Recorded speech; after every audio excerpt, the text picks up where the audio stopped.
हमारे देश के प्रधानमंत्री श्री नरेंद्र मोदी जी और हमारे बिहार की यशस्वी मुख्यमंत्री श्री सम्राट चौधरी जी, हमारे बिहार के प्रदेश अध्यक्ष संजय सरावगी जी को मेरा दिल से प्रणाम है। एक नाम जिसके बदौलत पूरी भोजपुरी इंडस्ट्री चलती है, एक आवाज़ जो भोजपुरी गाने के हर बीट पर गूंजती है, एक तेवर जिसे लोग ट्रेडमार्क घोषित कर चुके हैं।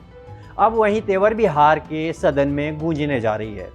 हम बात कर रहे हैं भोजपुरी सिनेमा के पावर स्टार पवन सिंह की। बीजेपी ने पवन सिंह को आगामी एमएलसी चुनावों में अपना उम्मीदवार घोषित कर दिया है, जिसके बाद से इस सुपरस्टार के राजनीतिक भविष्य को लेकर चल रहा सस्पेंस खत्म हो गया। क्या है पूरा किस्सा, कैसे बीजेपी ने पवन सिंह को एमएलसी उम्मीदवार बनाकर बिहार में अपनी ताकत को और बढ़ा ली है, और क्या है इसके राजनीतिक और जातीय क्षेत्र में क्या असर पड़ेगा, सब बताएंगे। बने रहिए हमारे साथ। नमस्कार, मैं हूं गोविंद सिंह और आप देख रहे हैं भारत एक्सप्रेस। भोजपुरी सिनेमा के पावर स्टार और गायक पवन सिंह की राजनीतिक करियर को आखिर नए पंख लग गए हैं। लंबे समय से इस सुपरस्टार के राजनीतिक भविष्य को लेकर सस्पेंस चल रहा था। अब जाकर भारतीय जनता पार्टी ने एमएलसी चुनाव के लिए उन्हें अपना उम्मीदवार बनाया है। पवन सिंह को लंबे समय से अलग अलग चुनावों में टिकट मिलने की अटकलें लगाई जा रही थी। एमएलसी चुनाव में टिकट मिलने के बाद पवन सिंह काफ़ी उत्साहित दिखे। उन्होंने खुशी जाहिर करते हुए पार्टी को धन्यवाद देते हुए आभार जताया।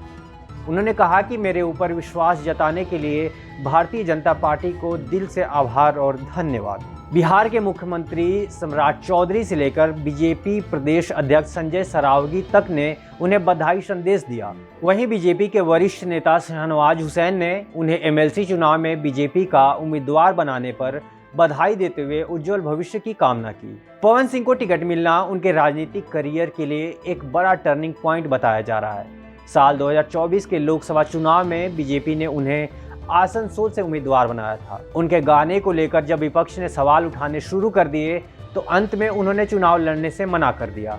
पवन सिंह इसके बाद बागी हो गए और निर्दलीय प्रत्याशी के तौर पर बिहार की काराकाट सीट से चुनावी रण में कूद पड़े। हालांकि इस त्रिकोणीय लड़ाई में उन्हें हार का सामना करना पड़ा, लेकिन चुनाव के बाद भी पवन सिंह की लोकप्रियता कम नहीं हुई। उनके कद को भांपते हुए बीजेपी ने उन्हें मना लिया और फिर से पार्टी ज्वाइन करा ली। साल 2025 के विधानसभा चुनाव में पवन सिंह का बीजेपी ने भरपूर यूज किया।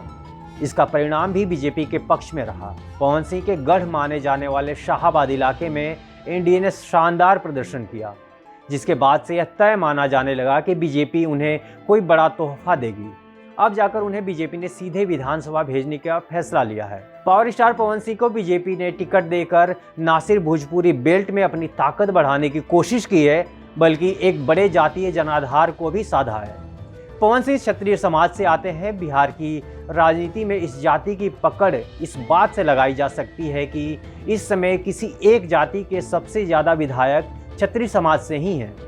ऐसे में बीजेपी ने पवन सिंह को अपने पाले में लाकर बिहार की युवाओं से लेकर एक बड़ी जाति वर्ग में गहरी पैठ बनाने की कोशिश की है। अब देखना यह होगा कि भोजपुरी सिनेमा का यह सरदार बीजेपी के लिए कितना असरदार साबित होगा। देश और दुनिया की तमाम खबरों के लिए देखते रहिए भारत एक्सप्रेस डिजिटल।